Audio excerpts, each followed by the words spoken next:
solvabilitas dan struktur modal. Nah, elemen-elemen yang ada di dalam solvabilitas adalah struktur modal. Struktur modal di sini untuk melihat atau merujuk pada sumber pendanaan perusahaan. Nah, sumber pendanaan perusahaan itu ada di hutang dan ada juga yang berasal dari ekuitas. Kemudian elemen solvabilitas adalah bagaimana untuk melihat ya. Elemen solvabilitas itu untuk melihat bagaimana atau seberapa besar kemampuan perusahaan menghasilkan laba. Nah, di sini menunjukkan bahwa kemampuan berulang dari perusahaan yang menghasilkan laba. Jadi kemampuan berulang itu terus-menerus ya. Kemampuan perusahaan untuk menghasilkan laba secara terus-menerus dan menghasilkan arus kas dari aktivitas operasi. Nah, jangan lupa bahwa di sebelumnya yang kita membahas tentang likuiditas pasti hubungannya dengan cash flow. Kemudian karakteristik ekuitas adalah satu, dia tidak membayar dividen. Jadi perusahaan tidak wajib membayar dividen. Meskipun perusahaan dalam kondisi untung ya, dalam kondisi laba, tidak wajib membayar dividen ke owner ataupun ke investor. Terus kemudian karakter ekuitas yang kedua adalah jadi modal dapat diinvestasikan dalam aset jangka panjang tanpa ada resiko penarikan aset. Nah, ini saya mau menjelaskan tentang hutang. Hutang jangka panjang umumnya untuk pembelian aset tetap. Ya, atau untuk aset tidak lancar. Sama, ekuitas juga gitu, modal saham umumnya juga untuk pembelian aset tetap atau aset tidak lancar. Nah, yang perlu diperhatikan di sini adalah tanpa resiko penarikan aset. Kalau hutang di bank, perusahaan wajib membayar bunga dan angsuran pokok. Itu wajib. Nggak tahu perusahaan itu mau untung, mau rugi, pokoknya wajib setor angsuran per bulan.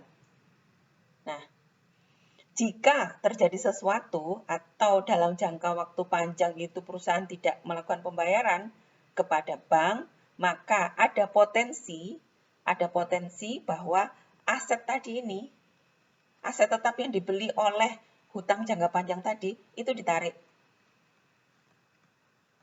Nah, ini yang resiko penarikan aset. Sedangkan ini kalau hutang ya. Sedangkan kalau modal saham lebih fleksibel. Ya, lebih fleksibel. Jika modal saham dibelikan aset tetap atau aset tidak lancar, jika perusahaan mengalami kerugian, ini tidak ada potensi atau tidak ada resiko penarikan aset. Nah, itu maksud dari karakteristik ekuitas. Kemudian, ini kemudian Anda bisa membaca hanya saja di cakupan laba.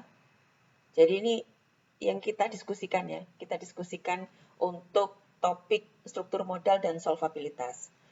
Jadi di sini ada earning coverage ya, atau cakupan laba. Earning coverage itu salah satunya adalah mendeskripsikan atau menginterpretasikan earning coverage dan risk and return. Jadi ini yang lainnya tidak saya bahas secara detail karena ini sebetulnya masuk di dalam materi-materi ALK sebelumnya. Terutama ALK yang sebelum UTS. Jadi kita tidak akan membahas yang ini secara detail. Oke, setelah kita mendiskusikan tentang karakteristik ekuitas, ya, kemudian kita mendiskusikan tentang karakteristik hutang. Ya. Tadi sudah saya sampaikan bahwa hutang punya angsuran bunga dan punya angsuran pokok. Nah, ini harus dibayar.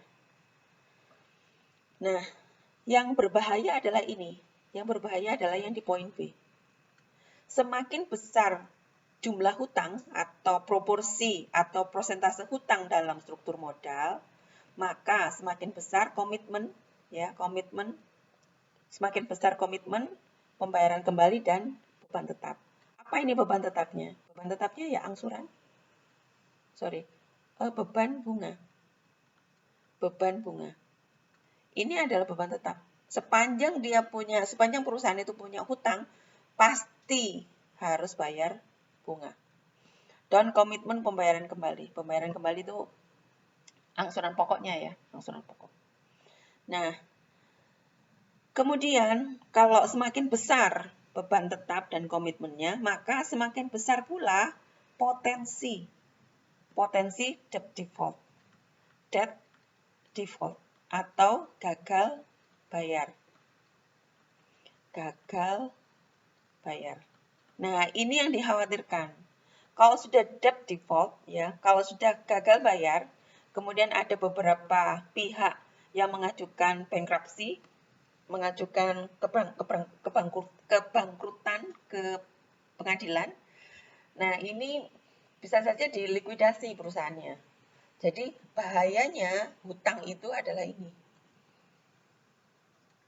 Kalau perusahaan tidak bisa mengelola hutang dengan baik, maka potensinya adalah ini. Ya. Ini ada. Jadi ini ada banyak sekali contoh sebetulnya. Banyak sekali contoh bahwa hutang itu dikelola dengan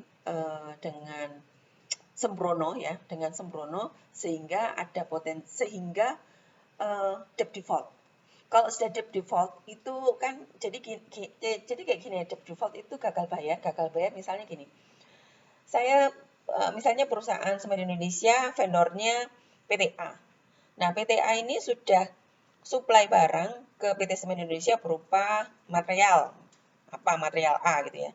Nah, material A ini kan sebetulnya harus dibayar dalam termin, misalnya terminnya 30 hari atau 60 hari.